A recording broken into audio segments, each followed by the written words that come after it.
Bab 4 Lakaran Reka Bentuk Teknologi Tingkatan 1 bersama Cikgu Jannah.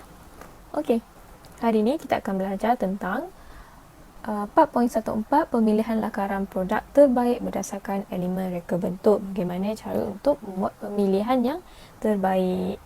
Okey, lepas itu kita juga akan belajar 4.1.5 Penilaian maklumat yang ada pada lakaran yang dipilih. So, setiap lakaran yang kita pilih mestilah ada maklumat yang mencukupi dan maklumat tersebut kita kena menilai. Okey. Seterusnya 4.1.6 penambahbaikan pada lakaran yang dipilih. So, setiap lakaran yang dipilih pada akhirnya akan dibuat penambahbaikan supaya lebih elok dan terbaik. Okay, next. 4.1.4 Pemilihan lakaran produk terbaik berdasarkan elemen reka bentuk. Okay, sepanjang proses melakar, beberapa jenis lakaran produk akhir akan dihasilkan dengan mengandungi pelbagai variasi bentuk produk, warna dan komponen yang digunakan. Namun begitu, hanya satu lakaran akhir yang akan dipilih berdasarkan beberapa aspek dan elemen reka bentuk, iaitu barisan, bentuk, tekstur, warna, saiz dan ruang. So, maksudnya di sini adalah sepanjang proses melakar sebagai pereka bentuk, kita dapat task untuk membuat lakaran tentang produk yang diinginkan oleh pelanggan. So, sebagai pereka bentuk, kita untuk melakarkan tu, kita akan hasilkan beberapa jenis lakaran yang berbeza. Berbeza dari segi bentuk, berbeza dari segi warna dan komponen-komponen yang digunakan. So, setiap lakaran ini ada kekuatan dia tersendiri. Namun begitu, sebagai pereka bentuk, kita perlu pilih satu sahaja lakaran akhir yang terbaik. Untuk memilih lakaran yang terbaik, kita perlu lihat pada elemen reka bentuk yang ada. Kita perlu tengok elemen garisan, kita perlu tengok elemen bentuk, kita perlu tengok elemen tekstur, kita perlu tengok elemen saiz, elemen warna dan ruang. Okay? Penting untuk kita pilih lakaran akhir yang terbaik supaya kita dapat menghasilkan atau membina produk yang baik dan menepati apa yang pelanggan nak dan menepati apa yang pelanggan mahukan. Okey. Next. Serta elemen pada lakaran perlu dianalisis menggunakan jadual di bawah. So, let's say sebagai pereka bentuk, kita buat 3 lakaran. Kita sediakan at least 3 lakaran untuk sesuatu produk tu lah. Kita sediakan 3 lakaran. So, setiap 3 lakaran ini kita akan membuat kita akan menganalisis lakaran ini based on elemen reka bentuk. So, apa kekuatan dia? Let's say produk A, produk B dan produk C. So, produk A, apa elemen yang digunakan? Produk B, apa elemen yang digunakan?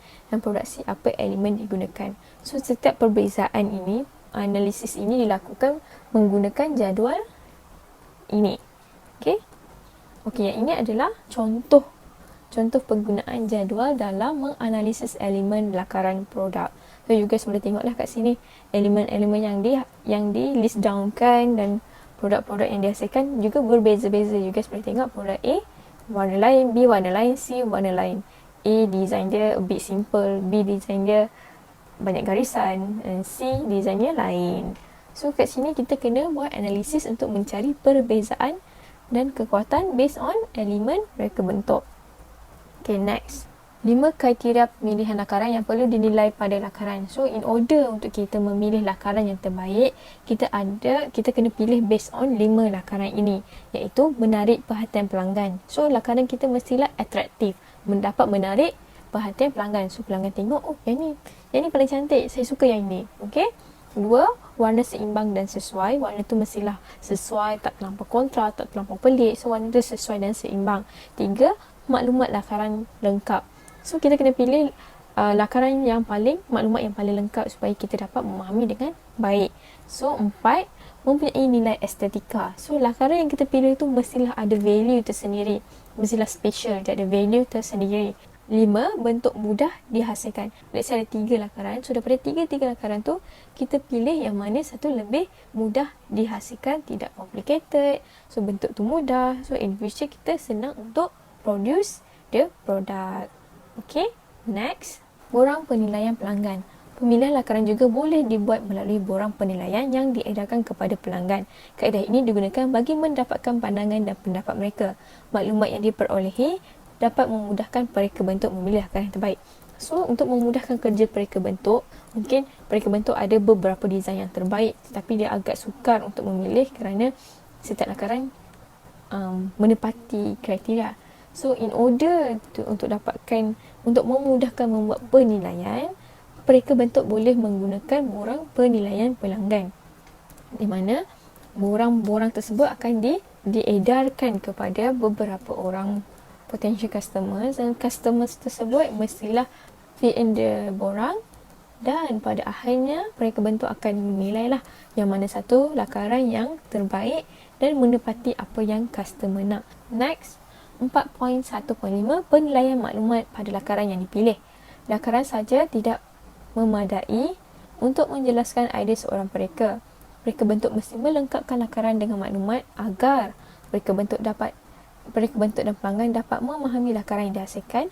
Mereka bentuk dapat mengenal pasti citarasa terkini pengguna.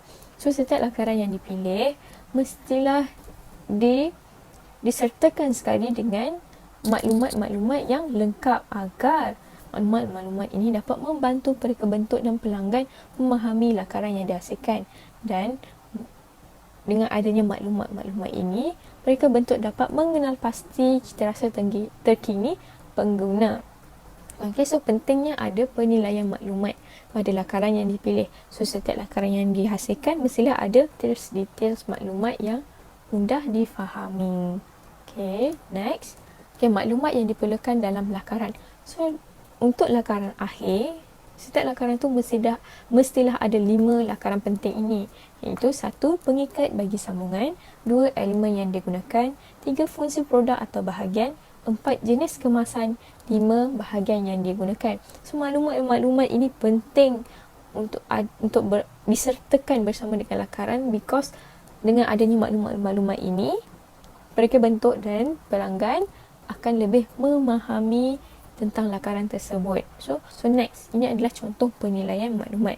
So, boleh tengok kat sini, ini adalah lakaran sebuah topi. So, topi ini dekat sini kita ada details dia lah, berapa panjang dia, berapa tinggi dia, so bahan apa yang dia gunakan, apa nilai estetika dia, so warna dia macam mana, bentuk dia bagaimana. Okey, ini adalah contoh penilaian maklumat. So, daripada maklumat inilah kita lebih tahu, oh, topi ini menggunakan kain felt. Oh, warna dia adalah warna seimbang. Oh, bentuk dia bentuk begini. Oh, besar dia begini. Daripada maklumat inilah kita lebih memahami tentang produk kita. Kalau kita tengok saja lakaran, kita takkan faham. Kita takkan tahu, oh, nak gunakan apa, warna apa, bahan apa. Okey? So, pentingnya ada penilaian maklumat. So, let's say in future kalau you guys buat satu lakaran, pastikan lakaran kamu ada maklumat-maklumat sebegini supaya memudahkan kamu untuk membuat apa?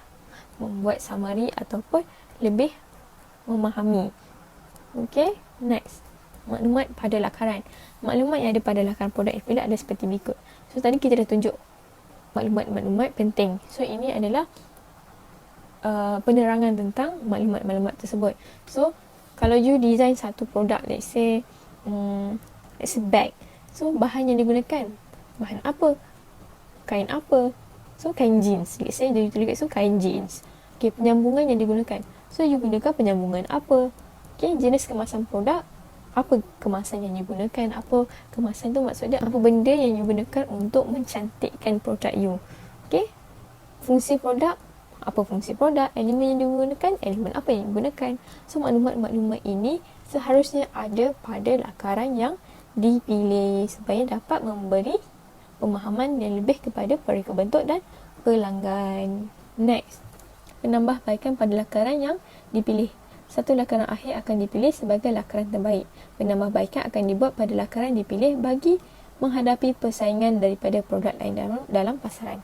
So, bila kita dah buat analisis beberapa lakaran, kita akan pilih satu saja daripada satu lakaran yang dipilih. Kita akan tulis all the details supaya kita lebih faham, dan selepas itu mesti ada penambahbaikan supaya lakaran yang dipilih dapat menghadapi pesaing daripada produk lain.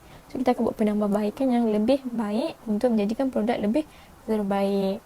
Okey, tujuan penambahbaikan lakaran ada 4 tujuan: memenuhi citarasa pengguna terkini, mengikut trend semasa, menyaingi produk-produk yang ada dalam pasaran, mengikut kehendak pasaran semasa. So dekat sini you guys dah ada satu lakaran. So lakaran tu memenuhi tak cita rasa pengguna? Kalau ya, mengikut trend semasa tak? Kalau tak ikut trend semasa, you tambah baik. Macam mana nak jadikan you punya lakaran tu mengikut trend semasa? Menyaingi produk-produk yang ada dalam pasaran. Nombor 3, produk you ni dapat berdaya saing tak?